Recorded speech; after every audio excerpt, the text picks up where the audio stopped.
કે ધોળકિયા ફેમિલી હોય એ હંમેશા ચર્ચામાં રહી, રાઈટ? કે ગોવિંદ કાકા હોય, સવજી કાકા હોય, ખુદ તમે હો, કોઈ સારા સત્કર્મથી હોય કે પછી પોતાના બિઝનેસની અંદર હોય, કે ડોનેશનથી હોય, કે કોઈ નોબેલ વર્ક કરતા હોય, કે પછી કોઈ પણ જગ્યાએ ડોનેશન હોય, આ બધી જગ્યાએ ધોળકિયા ફેમિલી હંમેશા ચર્ચામાં રહી. તો આ ફેમિલીની અંદર તમારું અપબ્રિંગિંગ કેવું રહ્યું અત્યાર સુધી? Hey lovely audience, this is your host Akash Ukani and thank you for choosing this particular topic to watch. જો તમે આ પોડકાસ્ટ ક્લિપ માટેનો ફૂલ એપિસોડ જોવા માંગો છો તો તમે અમારી મેઇન યુટ્યુબ ચેનલ સ્કિલ જોગીને સબસ્ક્રાઇબ કરીને તમારી લાઈફ એન્ડ તમારા બિઝનેસમાં વેલ્યુ એડ કરી શકો છો. આવી અવનવી podcast clip every Monday, Wednesday and Friday જોવા માટે જો તમે કદાચ આ અમારી યુટ્યુબ ચેનલ સ્કિલ જોગી ક્લિપ પર નવા છો તો પ્લીઝ અમને સબસ્ક્રાઇબ કરો અને નોટિફિકેશન માટે બેલ આઇકન પ્રેસ કરો. અને જો તમે ઓલરેડી આ બેલ આઇકન પ્રેસ કરીને સબસ્ક્રાઇબ કરી દીધું છે then enjoy the video.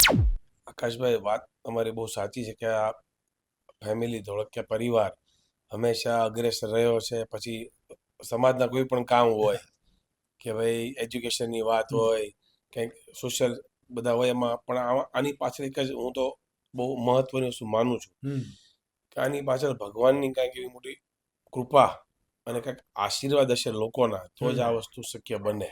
હા, બહુ સાચી વાત. હમણાં આપણે જે રીતે પેલા વાત થઈ એ પ્રમાણે કે બધા જ લોકો સરખા કપડાં પહેરે છે, બધા લોકોની અંદર સરખું લોહી વહે છે.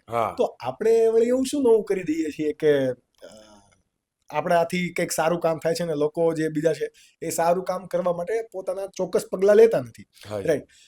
ધોળકિયા ફેમિલીની અંદર આપણે વાત કરીએ કે જ્યારે કોઈ પણ વ્યક્તિ બિઝનેસ જોઈન કરે છે તો એની એક ખાસ પ્રકારની ટ્રેનિંગ થાય છે. વ્યક્તિને ઘરથી બહાર મોકલી દેવામાં આવે છે એક લિમિટેડ અમાઉન્ટની અંદર. આ વિશે મારે થોડુંક સમજવું છે, આખી પ્રોસેસ કરી તો એના બેનિફિટ શું મળે?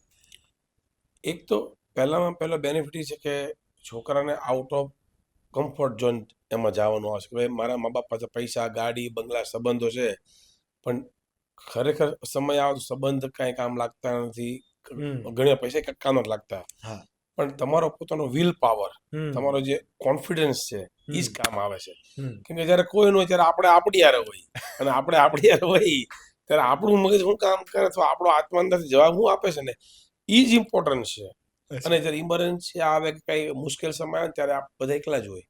હા, મિત્રો સાથે હોય, ફેમિલી હોય, ઘણી વાર એવું પણ થાય કે આપણને લાગતા આપણે હારે છે પણ હારે ન પણ હોય. કેમ કે તમે જોયું ઘણી વાર આપણે જાહેરમાં સ્પીચ આપતા હોય તો આપણી આગળ 200 જણા બેઠા હોય પણ 200 આપણી હારે ન હોય, એમાંથી 20 જ આપણી હારે હોય. ઘણી વાર એની જેવું છે ભાઈ. તમારી સાથે આ પ્રોસેસ થઈ હતી? હા, આવું થાય, ઘણી વાર થાય. આ બધું લાઈફમાં અનુભવ જ લેવાના છે કે આપણે કંઈક સ્પીચ આપવા ગયા હોય ઘણી વાર, તો ઘણી વાર આપણે જોયું છે કે એવા સારા મોટા જે વક્તાઓ હોય એને લોકો એમ કે આપ માત્ર 5 મિનિટ બોલજો એમ. પણ એ મૂર્ખામી છે કે અમુક લોકોને કેવું થાય કે એ લાંબુ બોલે છે, અને અમુક લોકો એવું છે કે અમુક સ્ટેટસના લોકો, અમુક સારા માણસોને તમે જો એને આમંત્રણ આપી, તમે જો એને બોલાવ્યો હોય સ્પીચ આપવા, તો ક્યારેય એને એમ ન કહેવાય જાહેરમાં કહેવાય તમારી 5 મિનિટ કે 2 મિનિટ, એનું અપમાન છે. એકચ્યુઅલી તમારે જે પ્લાન કરવો હોય તમે બેક ધ સ્ટેજ તમે એને વાત કરી લો કે સાહેબ આપણે સમયનો અનુકૂળતા હવે ઓછી રહેશે અથવા જે કાંઈ થયું હોય એને ચોખ્ખી વાત કરવી જોઈએ. જેટલું તમે લાઈફમાં તમે ક્લિયર રહ્યો બધાની સાથે, કેમ કે મારો સ્વભાવ પણ એવો છે કે black and white, yes or no, do or die. મારા લાઈફમાં ક્યાંય ગ્રે એરિયા નથી વચ્ચે કે હું આમ કરું કે આમ કરું, મિક્સ નથી, ગ્રે એરિયા નથી. કેમ કે જે લોકો ગ્રે એરિયામાં છે ને એ મુશ્કેલીઓનો સામનો કરે લાઈફમાં, કેમ કે એને પોતાને જ જજમેન્ટ નથી આવતું શું કરવું એમ. તો જ્યારે પોતાને ખ્યાલ ન હોય ને ત્યારે માણસ અટવાય. પછી સંબંધો હોય, વેપાર હોય કે કોઈ પણ વસ્તુ હોય, ગ્રે એરિયા લાઈફમાં કે હોવો જોઈએ નહીં. આ નિર્ણય શક્તિ આવવાનું કારણ શું? મેં તમારું ઘડતર કહી શકાય ને? એક તો મને લાગે છે કે બાય બર્થ પણ હોય આવું. ઘણી વાર કેવું છે કે ગયા જન્મના કે સારા કર્મ સત્કર્મો હોય, ગયા જન્મનું પણ આ જન્મમાં હું પણ ગયા જન્મમાં વિશ્વાસ કરું છું કે ભાઈ ગયા જન્મમાં કે સારા મોડા કામ કર્યા હોય એ પ્રમાણે તમારો જન્મ થાય, એ પ્રમાણે તમારા દોસ્તી સંબંધો ને આ બધું થાય. એટલે આ જન્મમાં જે કાંઈક સારું કામ કરશું, સેવા કરશું તો આપણે આગલા જન્મમાં સારું થશે. પણ આગલા જન્મની ખબર નથી મને, પણ આ જન્મની મને ખબર છે કે ભાઈ આ જન્મ સારું કરશું તો સારું થવાનું છે, અને આનો જવાબ કે આનો જે કાંઈ છે આ જ જન્મમાં આપીને જવાનું છે બધાને. ડેફિનેટલી. તમારું જે ભણવાનું રહ્યું જે મને જ્યાં સુધી ખ્યાલ છે તમે GIA માંથી ડાયમંડ ગ્રેજ્યુએટ થયા, રાઈટ? જે નોર્મલ લોકોનું, જે આપણે કહેવાય કે ઇન્ડિયાની અંદર 1 થી ધોરણ 10, 11, 12 આ જે ભણવાનું હતું, આ દરમિયાન ધોળકિયા ફેમિલીમાંથી ભણવા ઉપર ભાર કેટલો કે ભાઈ નહીં, ભણવું જ પડશે, ભણીશ નહીં તો કંઈ નહીં થાય? આનું કેવું કલ્ચર હતું? નહીં, અમારે ઈ બહુ સારું છે. અમારા વડીલ એવા ગોવિંદ કાકા, એમનું કેવું છે કે ભાઈ ભણવા કરતા ગણતરને વધારે ઇમ્પોર્ટન્ટ આપે છે. અમારા ઘરમાં અત્યારે બધાને કે ભાઈ ભણો સાથે ગણતર જોઈએ, અને માણસ ગણતરથી સક્સેસફુલ જાય. તમે જુઓ, તમે મોટા મોટા બિઝનેસમેન છે કે મોટા મોટા તમે સાયન્ટિસ્ટ છો કે તમે મોટા મોટા, આમાં મોસ્ટલી લોકો ભણ્યા નથી, વધારે ગણ્યા છે. ભણવાનું તો જ્ઞાન આપણને આપે બુક્સમાં કે ભાઈ આમ કરો એટલે આમ થાય, આમ કરો આમ થાય, પણ પ્રેક્ટિકલ કરીને એમને નવું ઇનોવેશન કરવાની જવાબદારી કોની છે? આપણી પોતાની છે. એટલે કોઈ પણ વસ્તુ આવે એટલે ભણતરનું અમારા ફેમિલીમાં પહેલેથી નિયમ છે કે ભાઈ ભણતર કરો, પણ પેલા અમારા ફેમિલીમાં કોઈ ગોલ્ડ મેડલિસ્ટ કોઈ છે નથી. બહુ 99% વાળા બહુ રેર, બધા 35 થી લઈને બધા 50 ની અંદર વાળા છે, અને જેટલા આમાં હતા ને એ બધા સક્સેસ છે પાછા. તમારા ટોટલ કેટલા પર્સન્ટેજ હતા આમાંથી? તમે કયા સ્લેબ? હું તો માંડ પાસ થતો ભાઈ, કેમ કે હું તો કહું સાધનામાં ભણ્યો. સાધના જે આપણી સરકારી જે, હા જી, નહીં, સાધના પ્રાઇવેટ સ્કૂલ છે, પણ આ એક હીરાબાગ વાળી છે, એમાં હું મિની બજાર એક છે મિની બજાર, પણ મારે હીરાબાગ મારે ભણવાનું થયું. તેમાં સર મને એમ કે ને કે 2 માર્ક 3 માર્ક ધરાવતા નાખી અને મને આગળ વધારે ચડાવ પાસ ધક્કા ગાડીએ ચાલે, અને ઈ થાય તો આ બધું થાય છે, મને એવું લાગે છે. હવે તમે જોવો તો મારી સાથે જે અમુક મિત્રો હતા એ ઘણા હોશિયાર હતા સાયન્સમાં, 10મા 11મા સાયન્સ લીધા, એના 98-99% હતા, પણ એ બિચારા આજે અત્યારે હવે એના ભાગ્ય સમજો કે મહેનત કરતા નથી એવું નથી, પણ એ અત્યારે કોઈ જમીન કોઈ દલાલી કરે છે, બીજા નાના મોટા કામ કરે છે. એટલે મેં તમને કીધું ને અગેન કે ભાઈ મહેનતની સાથે તમારા સત્કર્મો, જેમ કે આપણે કહીએ કે ભાઈ ભગવાને આપણને આપ્યો તો એમાંથી બધાને વહેંચવું, કે ને કે ભાઈ 10મો ભાગ આપણે આપવો જોઈએ. જેમ આપણા અમારા સ્વામિનારાયણ ભગવાને શિક્ષાપત્રીમાં લખ્યું કે ભાઈ 10મો ભાગ એ આપણે ભગવાનના અર્થે. ભગવાન એટલે કોણ? ભગવાન તો જોયા નથી આપણે કોઈ.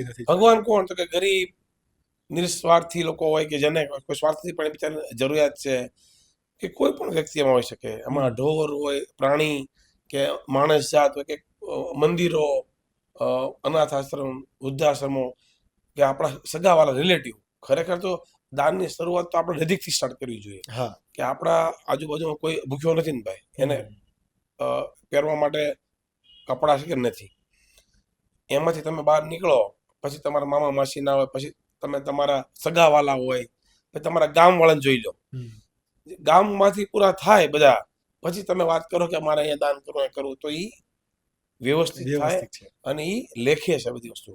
કેમ કે આપણા પેલા કે ઘરના છોકરા ઘંટી સાટે, અને એવું ન થવું પડે. હમણાં જે તમે વાત કરી કે ઘણા બધા લોકો કે જેને બહુ સારા ટકા હતા તમારી સાથે જે ભણતા, બરોબર, તો આવું બની શકે કે નો ડાઉટ સત્કર્મો કે પછી પોતાના ફેમિલીના એથિક્સ આ બધું એમાં કામ કરતું જ હોય, બટ કોઈ વ્યક્તિને પ્લેટફોર્મ મળ્યું છે અને ઘણા વ્યક્તિઓ કેપેબલ હોવા છતાં એને લોકોને પ્લેટફોર્મ નથી મળ્યું.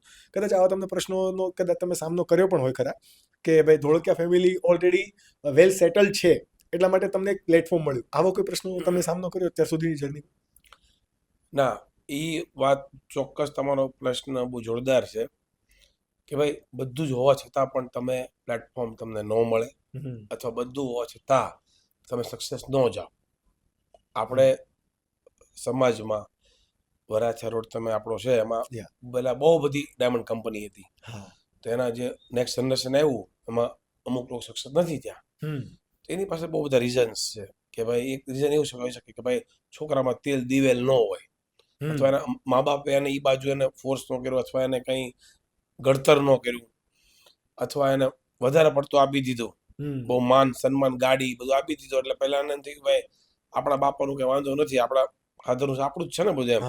પણ જો પહેલેથી એને નાનપણથી તમે જો એને થોડો ઈશારો કરતા આવો કે ભાઈ હું તને મારી મૂડીમાંથી કાંઈ આપવાનું નથી, તારે જોઈએ તો લોન લઈ જા ભાઈ મારી પાસેથી, પછી મને વ્યાજ હારે પૈસા પાછા આપી દેજે, વધે એટલા તારા, અને હું વિચારીશ તારો કેવો વ્યવહાર છે, તારા કેવા સંસ્કાર રહી છે, હમ તું કેવી મા બાપની સેવા કરે છે. એવું કઈ જરૂર નથી કે બધા જ લોકો મા બાપની સેવા કરે. તો એની ફ્રેન્ડ સર્કલ કોણ છે, આ બહુ ઇમ્પોર્ટન્ટ છે. હવે 2 ફ્રેન્ડ એવા આવી જાય એના, તો એમાં અલગ લતે ચડી જાય, સિગરેટ, માવા, પાન, પછી આ બધા ડ્રગ્સના રવાડે ચડી જાય. તેમાં મા બાપ શું કરે બિચારા? કશું પણ ના એ જો કરી મા શકે. બાપ એને ટકોર કરતા રહે, એનું થોડું મોનિટર કરે. કોઈને સીઆઈડી કરવાની જરૂર નથી કે મારો દીકરો હું કરું નહીં, પણ મા બાપની ઈ જવાબદારી છે. યસ, બહુ સાચી વાત છે તમારી. જ્યાં સુધી એના લગ્ન ન થાય ત્યાં સુધી દીકરાની જવાબદારી મા બાપની છે. તો મા બાપ આપણું જોવે તો શું શું વાંધો હોઈ શકે? આજકાલના છોકરા એમ કે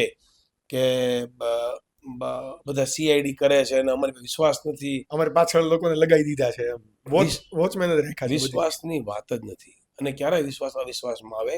જ્યારે તમારું વર્તન, જ્યારે તમારી વાણીમાં ફરક પડે છે, જ્યારે તમારા બિહેવિયર ચેન્જ થાય, ત્યારે મા બાપ કે સમાજને તમારી પાછળ જોવાની જરૂર પડે છે. ભાઈ આનું કંઈક ડાઉટફુલ નથી ને કંઈ. હા. અને શેના માટે? સારા હિત માટે, યુવાનોના દીકરા દીકરીના હિત માટેની વાત છે. મા બાપને બીજું શું જોઈએ? નકર એ બિચારાએ કેટલી મહેનત કરી હોય. કોઈ મા બાપ હોય છોકરાને સારી સ્કૂલમાં ભણાવવા, સારા કપડાં પહેરાવવા, કેટલું એનું પેટ ઘસી નાખે, શરીર ઘસી નાખે, નોકરી કરે, જોબ કરે, વાસણ ઉટકવા જાય, કોઈ દલાલી કરે, આખો દી ઊભા રહે, નોકરી કરે, અને છેલ્લે 18 વર્ષ છોકરાને એના એક દોસ્તાર આમ તેમ મળી જાય, પછી કે બાપા આવજો, તો કેટલું દુઃખ લાગે મા બાપને. બહુ વધારે. હવે તમે એ મા બાપ જો દુઃખી થયા હોય, એ છોકરાની જિંદગી મારું થાય? સવાલ જ નથી.